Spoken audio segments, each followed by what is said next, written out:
Vamos a Hebreus, capítulo 13. Temos estudado Hebreus desde setembro, para quem não sabe.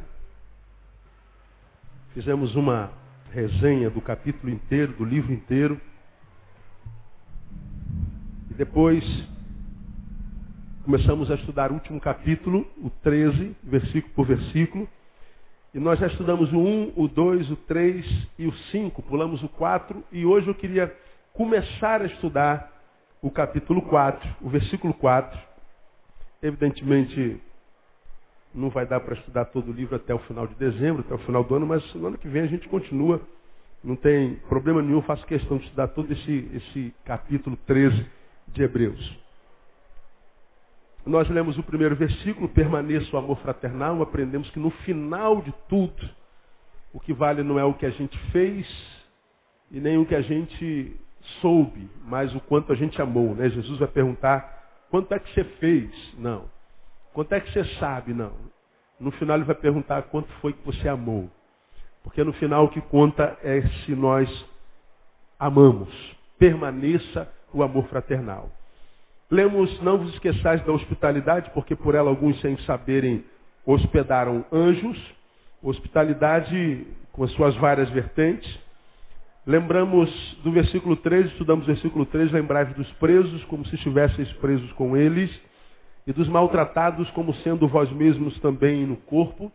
E aprendemos que esses presos aí são aqueles, no contexto do livro, que foram presos por causa da sua fé, dos quais nós não poderíamos esquecer, porque eram irmãos, e eram, portanto, aqueles que estavam impedidos de ir e vir. Então a Bíblia nos ensina que nós não podemos nos esquecer, devemos nos lembrar daqueles prisioneiros, independente de que condição estejam e qual a razão pela qual estão presos, devemos nos lembrar daqueles que estão impedidos de ir e vir. Preso é todo aquele que está impedido de ir e vir. Ele está preso em algum lugar, em algum canto. E eu não me prendi naqueles prisioneiros que estão presos porque são bandidos, mas eu me prendi nesse estudo naqueles que são prisioneiros nossos. São nossos prisioneiros, dos quais nós somos algozes. E falei especificamente daqueles que nós aprisionamos fora do nosso coração. Alguém que teve relação conosco, escreveram uma história conosco, foram amados por nós, mas quem sabe por alguma razão, por alguma fraqueza, nos traiu, nos machucou. Foram bênçãos na nossa vida, mas deixaram de ser por algum instante. E nós os excluímos da nossa história, nós os apagamos da nossa história, nós os expulsamos do nosso coração e os prendemos do lado de fora do nosso ser e os prendemos do lado de fora da nossa história. Esse texto está dizendo, vamos lembrar dessa gente. Foi muito legal essa palavra. Aí pulei para o versículo 5, onde diz, seja a vossa vida isenta de ganância, contentando-vos com o que tendes, porque ele mesmo disse, não te deixarei, nem te desampararei. E eu falei, cuidado como você lida com o dinheiro, porque ele pode adoecê-lo. E eu falei sobre o dinheiro como raiz de todos os males, e mostramos como é que o dinheiro, que se bem usado pode ser uma bênção na nossa vida, mal usado pode ser uma desgraça na nossa vida. Falamos sobre isso 2 quartas-feiras. Hoje, eu queria introduzir o versículo 4. O que está escrito lá no versículo 4? Honrado seja entre todos o quê? O matrimônio e o leito sem mácula. Pois aos devassos e adúlteros, o que acontecerá? Deus o julgará. Então vamos lá. Honrado seja entre quem mesmo? Está escrito aí, diga. Todos. E honrado entre todos seja o que mesmo, hein? O matrimônio. Então repita após mim. Honrado entre todos seja o matrimônio. Não é isso que está escrito aí? Honrar o casamento. Quem deve honrar o casamento? Todos os crentes. É isso que está escrito aí? Não. Não, todo mundo. O casamento, o matrimônio precisa ser honrado por todos.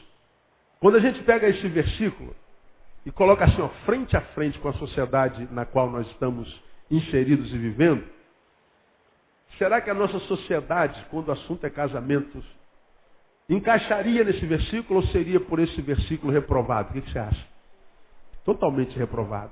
Não há instituição mais bombardeada, mais ridicularizada, mais desonrada, mais desvalorizada, mais desprezada do que o casamento. Nós vivemos, na minha concepção, acho que na sua concepção também, acho que ninguém discorda disso, a pior época da história da humanidade.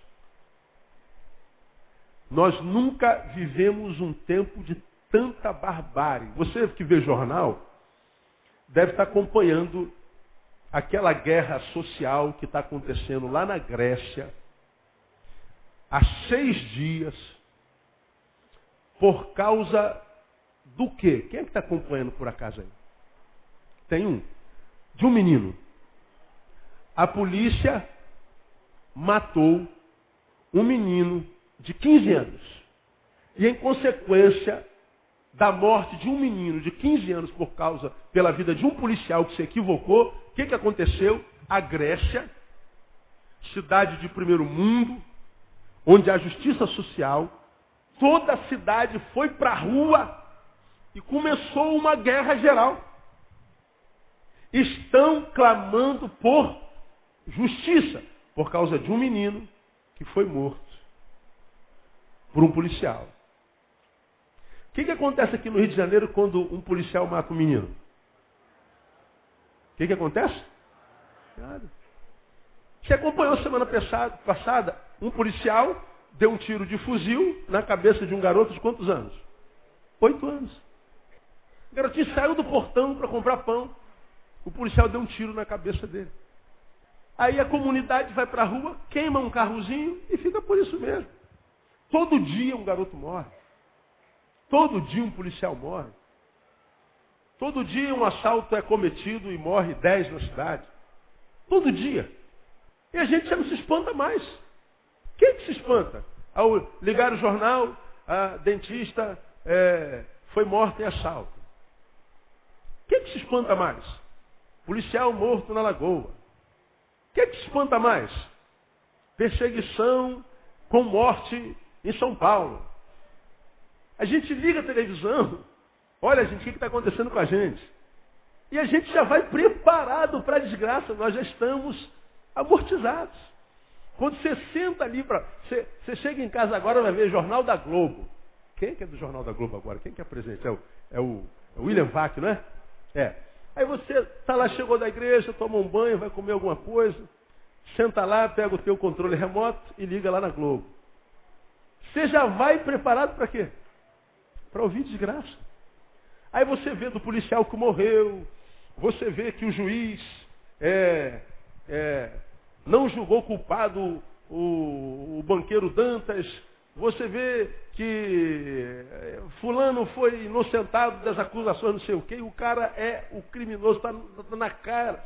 A gente vai vendo as atrocidades, as barbáries todas, e a gente vê os sociólogos, os antropólogos, os psicólogos, os teólogos, cada um dando a sua visão para a degradação social dentro da qual nós estamos, e degradação dentro da qual nós estamos nos afundando cada vez mais, com mais velocidade.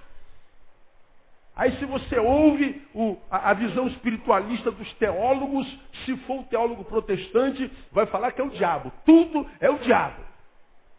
E aí os crentes estão dentro das igrejas falando de batalha espiritual de alto nível. E a gente sai para a rua com os nossos atos proféticos, aluga um helicóptero e pega uma botija de azeite, joga nas águas da Baía de Guanabara. Nós vamos lá na fonte do Rio Guandu e vamos colocar sal na fonte da água do Rio Guandu, porque nós vamos ungir essa água e essa água, quem beber, vai ser abençoado. Vamos sair pelas esquinas, urinando nas esquinas, para demarcar território com a unção do leão. E a gente vê as igrejas fazendo tudo isso aí. E a gente vai para a campanha disso, campanha daquilo, vigília de oração, monte do poder, jejum da consagração, da restituição.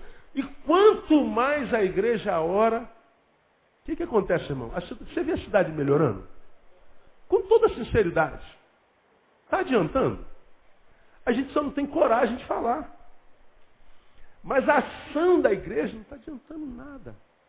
Pastor, eu falo heresia dessa, me diz, onde é que está melhorando? Me diz um índice social nesse país que está melhorando com o trabalho da igreja.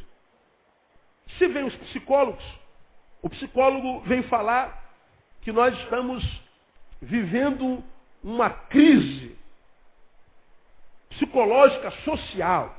Nós estamos vivendo uma crise que se dá no inconsciente coletivo de uma geração que é produto do trauma da desconexão familiar das últimas 2 décadas.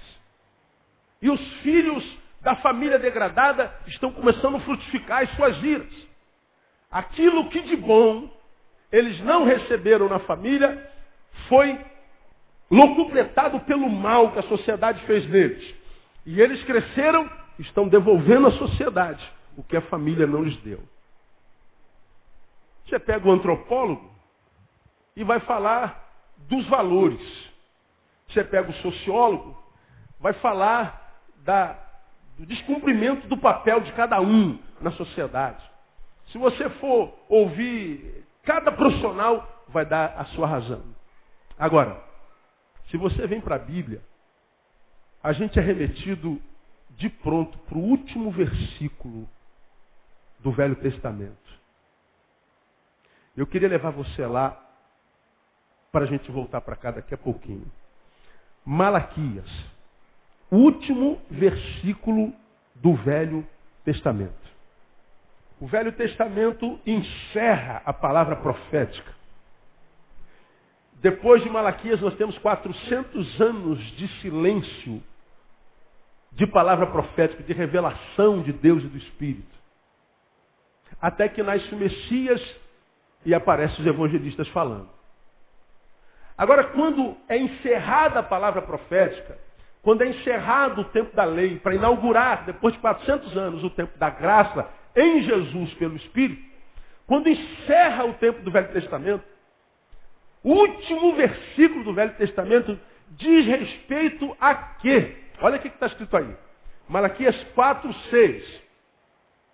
Veja se está escrito assim na tua Bíblia. E ele converterá o que? Leia comigo. O coração dos pais aos filhos e o coração dos filhos a seus pais. Para que eu não venha e fira o quê? A terra com maldição. O último versículo do Velho Testamento diz respeito ao quê? Pai e filho. É o quê? Família. Leia o Velho Testamento, você vê a história de Israel, desde o Gênesis até o final da palavra de Malaquias, e você vê a história da criação, a queda, e desde então, no capítulo 4 de Gênesis em diante, Deus tentando restaurar a comunhão com o seu povo, e passa por toda a história de Israel. Quando termina a palavra profética, a última palavra profética tem a ver com família. Que diz que uma das missões do Messias era converter o coração do pai ao filho, mas também do filho ao pai. Porque quando o coração de pais e filhos não estão convertidos, quebrantado em direção ao outro, o que acontece com a terra? Ela é ferida com o quê? Com maldição. Aonde é que começa a maldição na sociedade? Digam vocês. Na família. É difícil entender isso? Não é. Quem estudou, todos nós estudamos, lá no primeiro grau, a gente aprendeu que a família é o quê? A célula máter da sociedade, é a mãe da sociedade. A sociedade é o resultado da mãe família. Nós aprendemos isso lá no primeiro grau. Qualquer filho seu aprende isso lá cedo.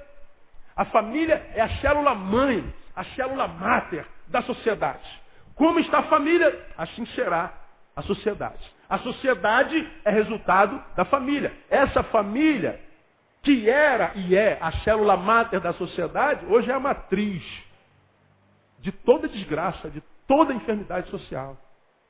E o que me chama a atenção é o fato de a palavra profética, o Velho Testamento, acabar fazendo alusão à família.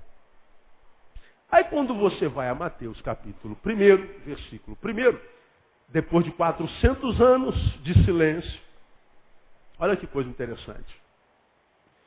Mateus 1. Inaugura-se, portanto, o tempo da graça, começa o Evangelho. Olha, começa Gênesis 1 a Mateus 1. Livro da genealogia de Jesus Cristo. Filho de Davi, filho de Abraão. Abraão nasceu Isaac, Isaac nasceu Jacó, Jacó nasceu Judá e seus irmãos. E por aí vai. O livro de Mateus começa a falar sobre Gem.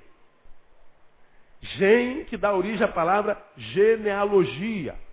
Fala sobre a genealogia, sobre a origem genética de Jesus, sobre a origem familiar de Jesus. O velho termina falando de família e o novo começa falando de quê? Família. Aí a gente volta para Hebreus capítulo 13.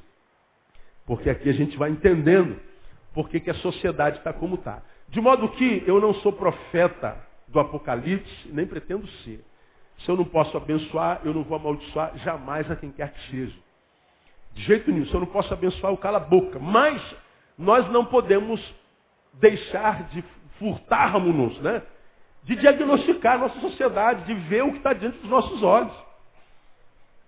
De modo que escute o que eu vou pregar até o final de dezembro. A sociedade brasileira, a sociedade mundial, não tem cura se não passar pela família.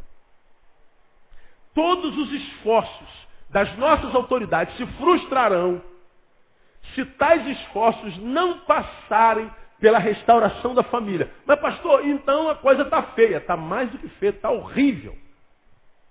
Está desesperançador.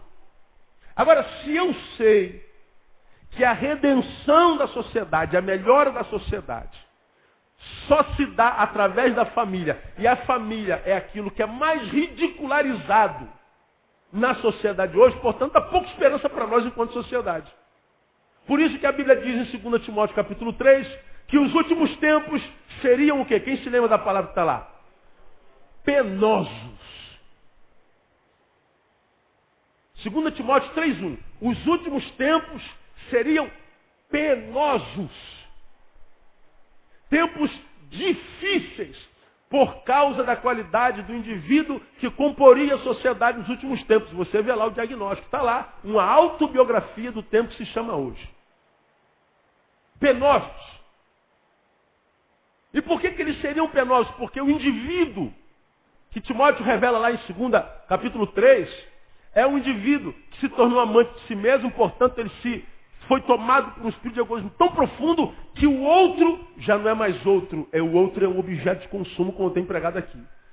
E isso tem a ver com família também. Você vê todo dia, como hoje. Hoje, antes de vir para cá, eu estava vendo o RJTV. Não, da Record, RJ Record. E estava lá preso mais um pedófilo, virou uma epidemia, a pedofilia. Todo dia tem 10 presos, abusando de criança. Agora digam para mim, aonde é que a criança é em maior parte abusada? Digam vocês. Dentro ou fora de casa? Quem são os maiores abusadores das crianças dentro da família? São os pais. Agora à tarde foi preso um homem, trabalhador, casado e pai de 2 adolescentes. O que ele fez? Ele escondeu câmeras na sua casa, em todos os cômodos, escondidas, gravando o dia a dia da sua mulher e das suas filhas. Ele ficava vendo o filme das filhas trocando roupa, das filhas tomando banho. E colocava na internet. Ele sentia, desculpa a palavra, essa palavra, tesão com as filhas. E filmava as filhas. Que valor um homem desse dá à sua filha, à sua família? Isso a gente vê todo dia. A gente vê pai abusando de filha de 2 meses, de 1 ano. A gente vê a família sendo motivo de chacota o tempo inteiro. Ou não? O homem nasce, ele cresce, ele fica bobo e faz o quê? Casa. O casamento é um atestado de idiotismo. Quando você for casar, ou quando você casou, botou lá na cozinha, no teu escritório, na tua fábrica, o convite do teu casamento. Tem sempre engraçadinho, vai lá e desenha o quê? Uma forca. Porque casamento é sinônimo de forca. Quem casa, está se suicidando. Essa é a verdade que polui o inconsciente coletivo da sociedade contemporânea. Se você falar para os teus amigos que você não trai a tua mulher, que você não trai seu marido, para de palhaçada, deixa de ser idiota. A sociedade não valoriza mais a família. A gente fala assim, pastor, bobagem para você. Que se contenta em passar pela vida sem que a vida tome conhecimento de você. Você nasce, vive e morre e a vida nem sabe que você passou pela terra. Você que se contenta de ser uma massa de manobra, ser mais um no meio da massa. Que não faz questão de viver uma vida que vale a pena ser vivida. Que quando chegar lá no finalzinho, você já não poder nem mais andar, está com a bengalinha, então na cadeirinha de roda, né? Seus bisnetinhos olhando para você, já com a boca de dentadura, ou nem de dentadura mais você tem, tudo, aquela mochiba velha, né, na boca, com tudo caído. E os teus netos olharam para você e falaram assim, poxa, meu avô está feio hoje, está acabado. Está caidinho, está doente, mas ele aproveitou a vida dele. E se eu viver uma vida igual do meu avô, puxa vida, eu vou ser feliz. Eu quero muito ouvir isso dos meus netos. Eu quero ver os meus netos curtindo o avô deles. Assim, cara, meu avô irado, meu avô não envelhece não, cara. Meu avô tem 70 anos, ainda anda de Harley Davidson, ó. Pega estrada com a minha avó. Né? Minha avó já tomada pela lei da gravidade, não tem problema. Tem umas cintas aí hoje que fazem milagres, não é? E a gente quer curtir a vida. Quero ver meus netos falando assim, pô, vamos lá visitar a vovô, tem mais de 2 dias que a gente não vai lá. Porque você sabe que às vezes os velhos são abandonados pela família. O velho não produz mais. Portanto, reivindica. E como nós vivemos num tempo de egoísmo crônico, quem só reivindica e não produz tende a ser abandonado. Por isso, essa calamidade com o idoso no Brasil.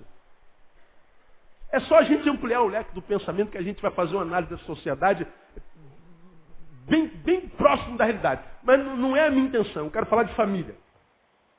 Quando nós não honramos a família, nós estamos cavando a nossa sepultura social, coletiva e também individual. Diga para mim, por exemplo, falei sobre isso há bem pouco tempo atrás. Qual filho que renegou pai e mãe? Qual filho que não honrou pai e mãe?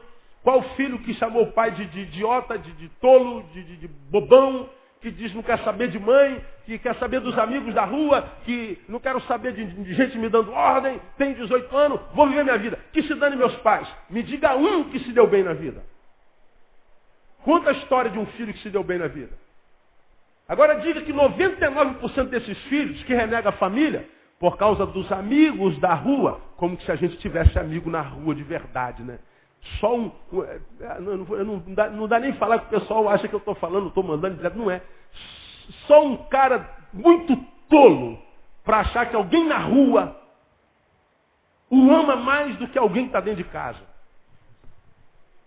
Tem que ser um completo id. Idi Amin Dada, não é? Pois é. Para não falar outra coisa. Aí ele renega o pai e mãe. Aí o que acontece? Mulherada. Mulher hoje é igual a chuchu na serra. Só estala o dedo e tem 15. Droga. A primeira é sempre de graça. E aí, meu brother Marcelo, dá um tapinha aí, pô. Qual é? Não, cara, eu sou chegar aí. Deixa de ser careta, irmão. Tá com medo da mamãe? Seu bundão. Mané. Aí o Marcelo, porque precisa ser aceito pelo meio, ele dá a primeira tragadinha. E aí descobre que a maconha te deixa... Pô, que legal. Toma o primeiro microporre, 2 tacinhas de vinho, 2 copinhos de cerveja. Puxa. Descobriu um ser que não havia dentro dele há muito tempo. E aí, por causa dos amigos, ele vai, fuma um cigarrinho, fuma uma maconhazinha, depois fuma ou cheira uma cocaínazinha. Depois passa por um craquezinho. E depois ele é um defuntinho ambulante. E aí o que acontece? Ele que se afastou da família, volta para a família para arrebentar com a família. Adoece a família toda. Aí você vê o drogado espancando a velhinha na televisão. Você vê o drogado espancando a mãe, roubando o pai. Por que você fez isso? Porque eu não quis me dar dinheiro para comprar maconha. Aí. E aonde é que esse mané foi se transformar nisso? Quando abandonou a família. Tudo gira em torno da família. Não há como viver uma vida equilibrada sem família. Como diz o poeta, mente quem diz ser fácil viver em família, mente quem diz ser possível viver sem família. Então, quando a Bíblia vem e diz, honrado seja entre todos o matrimônio, não é um versículozinho solto na palavra, não, irmão. Não é uma coisa que diz assim, honra o matrimônio, Marcelo, honra aí a tua patroa, tua preta. Honra o Gabrielzinho. Pronto, simples, assim. Não, a coisa é muito mais profunda quando a gente começa a analisar a família. Ninguém que vive alguma calamidade hoje, vive calamidade sem que essa calamidade não tenha passado pela família. E se essa calamidade não passou pela família, essa calamidade, mais cedo ou mais tarde, vai afetar a família pela qual ela não passou. Portanto, ela vai passar pela família. Li a revista Veja dessa semana, está lá as frases, toda semana tem a frase de destaque. Aí a Chico Anísio um repórter perguntou, a revista Rolling Stone perguntou para Chico Anísio, você tem depressão, Chico? Ele falou, claro que eu tenho depressão. Casei 9 vezes. Como é que alguém pode casar 9 vezes e não ter depressão? Agora, vê se você pode me ajudar. Você é melhor do que eu. Faça uma análise dessa frase. Claro que eu tenho depressão. Casei 9 vezes. O que ele está querendo dizer com isso? Quem se arrisca aí? O que é, Henrique? Porque casou 9 vezes, ele está em depressão. Quem foi que gerou depressão nele? O casamento. Agora, pensa comigo a vida desse infeliz homem. Para mim, o melhor humorista do Brasil, de todos os tempos. Fã incondicional de Chico Anísio. Um homem que me fez muito rir, mas que chorou quase a vida toda. Eu estou em depressão. Claro que eu tenho depressão. Casei 9 vezes. Ora, o problema está no casamento? Não. Se o casamento fosse ruim, ele casaria uma vez só. Agora, ele foi infeliz no primeiro casamento. Então separa, porque esse negócio não dá. Só que ninguém nasceu para ser infeliz. Ninguém nasceu para sofrer. Ninguém nasceu para ser burro de carga. Deus nos colocou no mundo para ser feliz. Só que ele fracassou no primeiro casamento. Quando tenta ser feliz de novo, o que ele faz? Casa. Fracassou de novo, mas eu preciso ser feliz. Então, eu vou tentar ser feliz de novo. Tenta ser feliz de novo através do que mesmo? Do casamento. Por que não tenta ser feliz sozinho? Porque ele está dizendo, olha, mesmo que casamento e família sejam problemas, o problema que eu tenho na família é melhor do que a paz que eu tenho sozinho. Ele casa de novo. Agora, o problema não está no casamento, está na forma como eu caso, como eu desenvolvo o meu casamento. É sobre isso que a gente vai falar, provavelmente até a última quarta-feira, se bem que só temos mais 2 quartas-feiras para frente, que a gente vai falar sobre casamento. Mais 2 não, quarta-feira que vem eu não estou aqui, estou viajando, a outra não tem culto, é dia 24, e acabou, termina hoje. Só em fevereiro, filho. Então segura aí, vou só introduzir isso aqui e vamos parar. Né? Quando a gente fala de casamento, a gente está falando do essencial, portanto. Aí eu queria mostrar para você uma pesquisa que foi divulgada pelo IBGE essa semana. Feita por Cláudia Lamego ou Maia Menezes, foi publicada no Globo e foi divulgado na CBN. Para cada 4 casamentos realizados em 2007, foi registrada uma separação. Para cada 4 casamentos, uma separação. Agora, antes de eu começar essa pesquisa, deixa eu dizer uma coisa para você. A separação que a pesquisa fala é aquilo que a gente chama de divórcio legal. Casei com a patroa, não nos entendemos. Bom, nós não vamos ficar aqui nos matando, vamos. Somos seres racionais, então você vai para um canto, eu vou para o outro. Então, da mesma forma como a gente casou na frente do juiz, vamos na frente do juiz e vamos separar. Aí ela tira o sobrenome lá do nome, se é que põe o nome hoje. Hoje, a maioria dos casais já não põe mais o sobrenome do marido no seu nome, a não ser no meio evangélico. O meio evangélico ainda é muito grande, mas fora do meio evangélico, a maioria não coloca o sobrenome. Por que não coloca? Porque já sabe que existe uma probabilidade grande de se separar. Vou falar sobre isso muito profundamente mais adiante. E aí eu me separo dela. Ela foi para lá e eu vim para cá.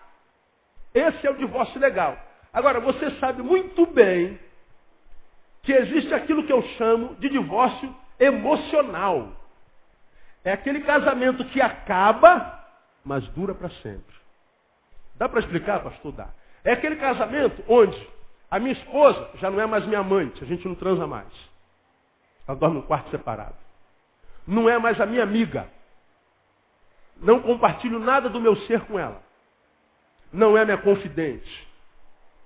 Não temos mais nada em comum. Nós nos profissionalizamos na função conjugal. Eu cumpro a função do cônjuge, supro a minha família e ela cozinha, ela lava a roupa, ela cuida das crianças. E a gente então acorda de que a gente não se ama mais, mas ela não tem para onde ir, eu não tenho para onde ir. Então a gente vai vivendo. Isso acontece muito dentro da igreja, porque a igreja interpreta Mateus e também o Velho Testamento, que diz que o Senhor abomina o quê? O divórcio. E o divórcio só é consentido se o marido ou a mulher ou o marido colocar o pintinho no buraquinho errado. Se o marido não colocar o pintinho no buraquinho errado, não pode separar. Ou se um pintinho errado entrar no buraquinho da esposa, que não for do marido, também pode acabar. Agora, se não houver adultério, o casal de crentes entende assim, tem que ficar casado até que a morte os separe. Bom, o marido não come ninguém, a mulher não dá para ninguém. A linguagem é essa. Não interessa a razão. De repente ele é horrível, ele é incompetente, ela também.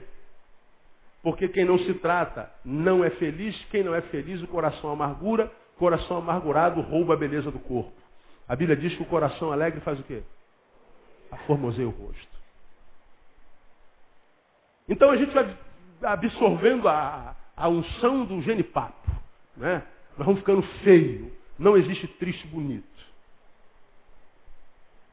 Aí o casal, geralmente de crente, acredita que meu marido nunca me traiu, minha mulher nunca me traiu, nós não podemos divorciar. Mas ele não ama, mas aquela mulher não a ama. Mas Deus abomina o divórcio. Então o que eles fazem? Eles dormem em quartos separados. Não tem mais sexo. Ela não sabe nada dele, nem ele dela. Eles se acostumam com a pessoa do outro. A única coisa que eles têm em comum é o endereço. Nada mais. Mais nada. Alguns de vocês têm pais que vivem assim. Não anda de mão dada, não sorri um com o outro, não conta piada, não sai junto, não namora mais. Não é mais casamento. Mas, legalmente, é casamento. Existe um casamento legal, mas um divórcio emocional. Portanto, um casamento que acabou porque não é mais o amor, a sua coluna vertebral, é um casamento que acaba e dura para sempre. Se nós fôssemos contar o divórcio emocional, eu afirmo para você, sem medo de errar, que o número de divórcios é maior hoje do que o número de casamentos. Sou pastor de uma multidão e atendo uma multidão de gente que nem membro da minha igreja é. Lido com casal o tempo inteiro e eu sei o que eu estou falando. Então, a pesquisa fala de divórcio legal, não considero emocional. Para cada 4 casamentos, 1 termina em divórcio. De acordo com o estudo, em 2007, foram realizados, olha só, 916.006 casamentos no país. Quase 1 milhão de casamentos. Todo mundo quer casar. Quem é que não quer casar, irmão? Qual mulher aqui que é solteira não quer casar? Algumas, muito raras. E estão sozinhos, estão felizes da vida, porque aprenderam a se amar, entenderam que não foram criados por Deus como um ser pela metade. Não estão atrás de metade nenhuma, porque são um ser inteiro. E essas pessoas não têm problema em não casar, sabe por quê? Porque elas não dependem do casamento para ser feliz. São felizes consigo mesmas. E se você quer saber, só quem é feliz consigo mesmo pode ser feliz no casamento. Porque quem casa para ser feliz não vai ser feliz nunca. Porque não casa com o outro. Para que o outro seja o melhor outro que o outro possa ser para ele mesmo. Não casa só para fazê-lo feliz. Você casa para que ele o faça feliz. Para que ela o faça feliz. Você casa e lança sobre ele toda a sua agonia, toda a sua infelicidade. Ele diz, você tem a obrigação de me fazer feliz. Quando ele não supre a tua necessidade, você se decepciona com ele ou com ela e o casamento vira um fardo. Guarda essa palavra aí, irmão. Só quem é feliz consigo pode ser feliz com o próximo. 916.006 casamentos no país. 2,9 a mais do que em 2006. Já o número de dissoluções, soma dos divórcios diretos, sem recurso e separações, chegou a 231.329, a maior taxa de série mantida pelo IBGE desde 1984. A maior taxa de divórcio registrada pelo IBGE desde 1984. Em 23 anos, a taxa de divórcios teve crescimento superior a 200%, passando de 0,46% em 84 para 1,49% em 2007. Em números absolutos, os divórcios concedidos passaram de 30.847 em 84 para 179.342 em 2007. Ou seja, a taxa de divórcio está aumentando cada vez mais. Portanto, a capacidade de mantermos-nos em família está fenecendo no contexto social. Quando nós voltamos para o texto, e a Bíblia diz assim, honrado seja entre quem? Todos o matrimônio. Nós estamos vendo que quase todos estão desonrando o matrimônio. Nós estamos, enquanto sociedade, indo contra a palavra de Deus. E quando a gente vai contra a palavra de Deus, nós voltamos para o Gênesis. Porque contradizer a palavra de Deus é o ministério de quem? Do diabo. O dia que comerdes dessa árvore, me desobedecendo, portanto, certamente morrereis. Vem o diabo e diz para Eva, o que mesmo, hein? Certamente não morrereis. Desdizer a palavra é a missão do diabo. Por que a missão do diabo é desdizer a palavra?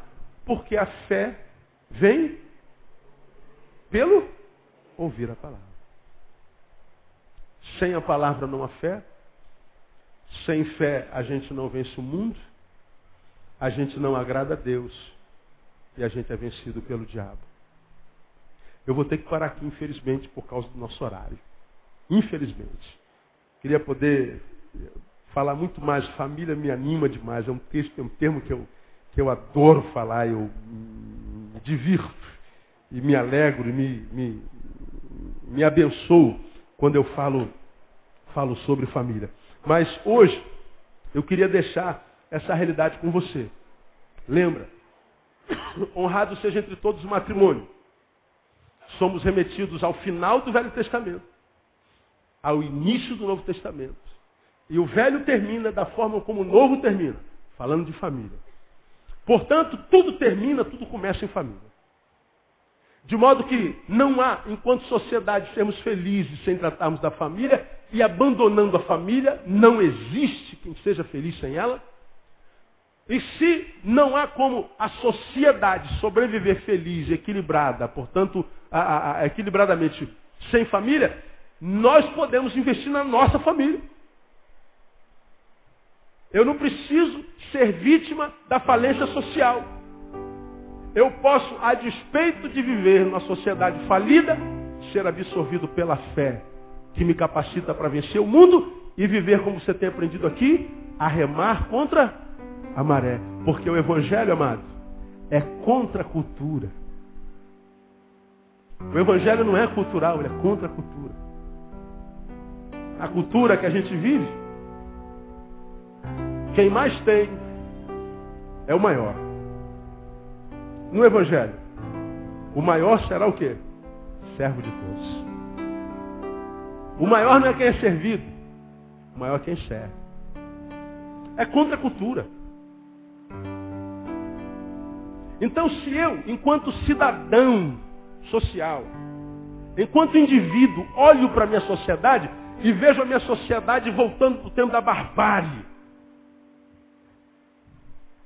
voltando para a idade da pedra, do tempo da irracionalidade, quando eu vejo o homem se transformando num poste, numa pedra, por causa da iniquidade que mata o coração, eu não posso, uma vez que essa é a realidade dentro dos meus olhos, me ater aos valores dessa sociedade e ser o número que vai para o buraco junto com eles. Não.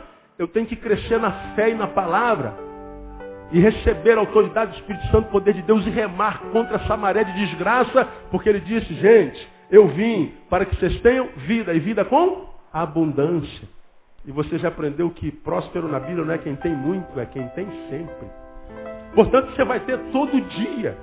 Por mais que os ladrões estejam por aí nos roubando, você pode ter todo dia. Se você abrir mão de viver uma vida mentirosa. Uma vida que é uma do portão para fora, uma vida que é outra do portão para dentro. Se você não é um ser humano que se torna tão pequeno que se contenta em ser admirado pelos outros. Todo mundo olha para você, que família bonita, que pastor abençoado, que filhos lindos, que coisa linda. Mas você sabe que você é bonito só nos olhos dos outros. Porque do lado de dentro, se eles entrassem, de nós teriam pena. Se a gente luta contra a mentira, a gente luta pela nossa família, antes pelo contrário, não lutar para acabar com a família, porque hoje o casal, na primeira briguinha, é melhor a gente se separar. Todo dia eu escuto uma história dessa. Meu amor, assim não dá para a gente continuar não, acho que a gente vai acabar se separando. Aí esse tolo não sabe que o diabo está pegando tudo lá. O diabo está escrevendo tudo. Você não sabe que a tua palavra é uma semente na mão do diabo, como também é na mão de Deus. Tudo a gente quer se divorciar. Tudo a gente quer se separar. A gente não suporta mais ouvir não. A gente não suporta mais sentir dor. A gente não tem mais a bênção da perseverança. Tudo a gente quer separar. E não sabe que separação não resolve o problema, amplifica o problema. Aí, quando a gente voltar a estudar sobre família, a gente vai falar sobre a visão dessa sociedade sobre família. Hoje, o moleque vai morar com a namorada e diz assim, não, eu casei. Não soube que eu casei, não. Morar junto é casar. O sujeito não quer casar, agora tem o contrato nupcial. Não, fizemos um contrato, pastor. Tá? É casamento. Aí, para a gente terminar, peguei um contratozinho nupcial e imprimi, só para você ter uma ideia do que é isso.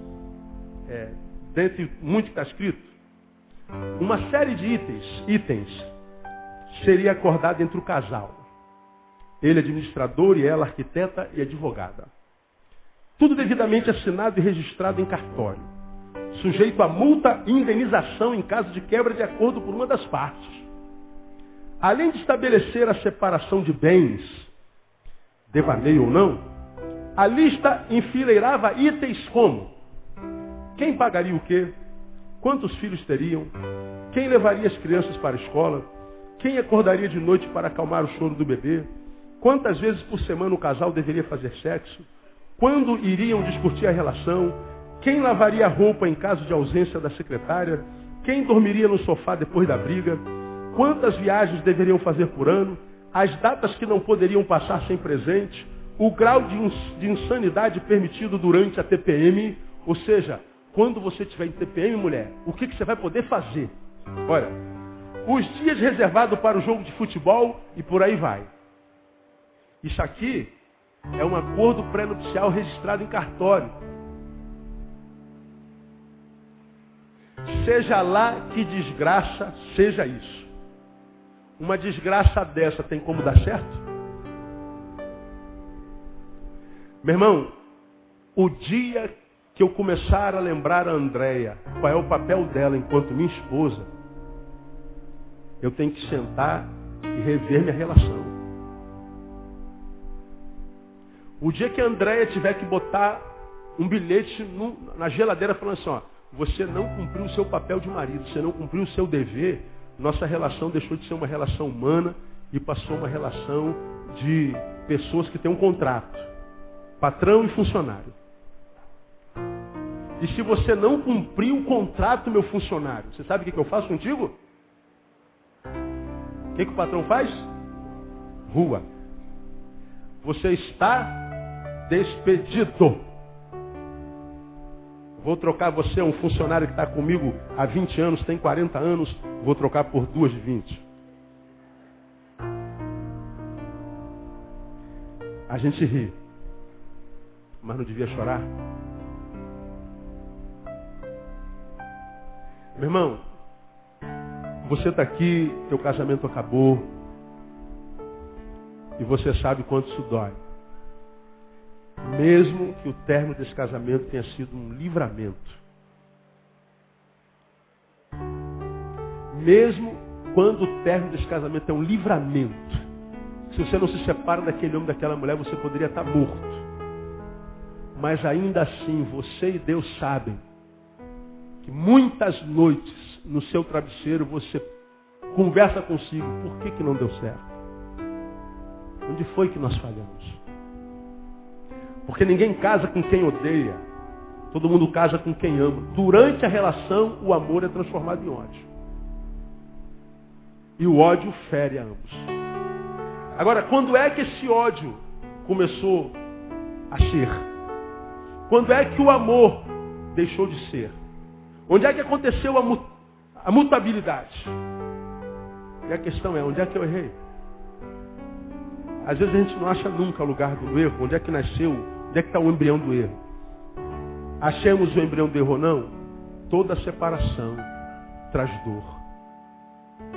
E todo separado, por mais que ele seja o Dom Juan, o pegador, e ele vá cada dia com uma mulher, cada dia com um homem. No início, isso é maravilha. Só que você não é um animal só. Você não pode ser refém de um pênis a vida inteira. E nem de uma vagina a vida inteira. Vai chegar uma hora que ter pênis não adianta nem vagina. Porque você precisa de um colo. Você precisa de um ombro. Você precisa de um par de orelhas. Você precisa de alguém que te estenda a mão. Você precisa de alguém que simplesmente esteja lá. Para fazer o quê, pastor? Nada. Simplesmente esteja lá. Vai chegar uma hora que você precisa de um lugar para voltar. Vai chegar uma hora que você precisa de um lugar para voltar e que haja alguém nesse lugar te dizendo, seja bem-vindo. Você vai sentir falta de alguém que diga, estou sentindo tua falta. Chega uma hora que o ser humano que existe dentro de você vai clamar em alto e bom som, vai dizer, até quando você vai ser animal, meu? Até quando você vai ficar atrás de sexo? Até quando você vai ficar de orgia em orgia? Até quando você vai correr atrás desse pênis teu?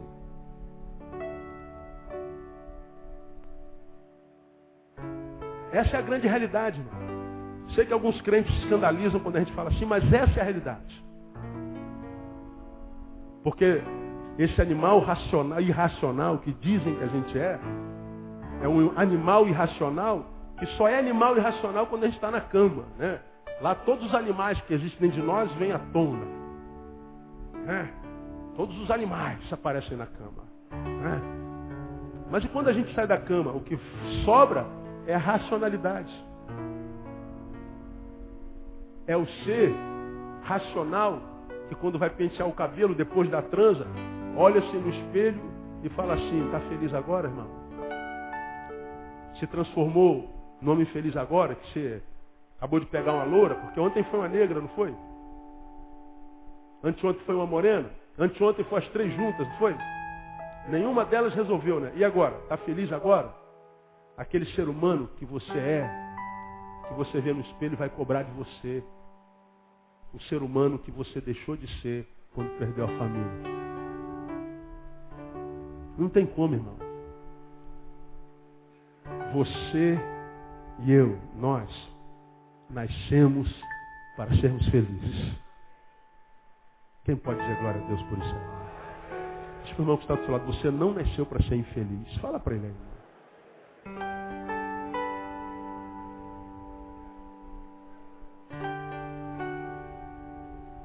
Agora, não tem como ser feliz sem que isso passe pela família. Eu não estou falando só de matrimônio, estou falando da mamãe, estou falando do papai, estou falando da irmã, do irmão, estou falando do sobrinho, estou falando do cachorrinho. Você sabe que o cachorro vira família. Quem tem cachorro sabe do que eu estou falando. Quem não tem, não entende, não adianta, irmão. Só quando você tiver um cachorrinho que você vai saber do que a gente está falando. Ele faz parte da família. Todo desenho de criança, todo desenho que prefigura uma família nuclear, tem lá geralmente pai, mãe, 2 filhos e um cachorrinho. E quando a gente imagina um cachorrinho, lá atrás do cachorrinho,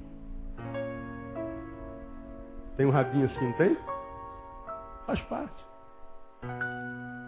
Viver sozinho é muito legal, pressupõe liberdade. Mas deixa eu falar uma coisa para você. Na verdade, a gente só é livre para escolher a quem vai servir.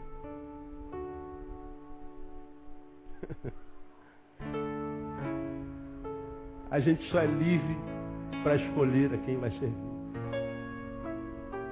Porque a Bíblia diz assim, quem comigo não ajunta, quem não é comigo, é contra mim.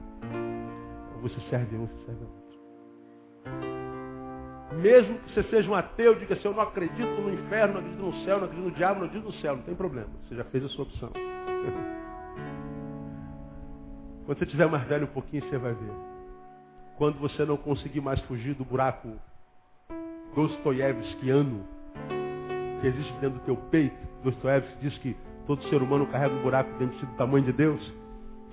Quando você estiver na maturidade, onde sexo já não adianta mais, já tem todos os carros, todas as casas, já viajou o mundo inteiro, está tudo no lugar, mas o buraco continua lá, aí você vai ver se você vai acreditar no sobrenatural ou não. Aguarde, você vai chegar lá. Porque a Bíblia diz, irmão, e ela não erra, e a palavra de Deus, que a Jesus, Deus exaltou soberanamente. Lhe deu o nome que é sobre todo nome.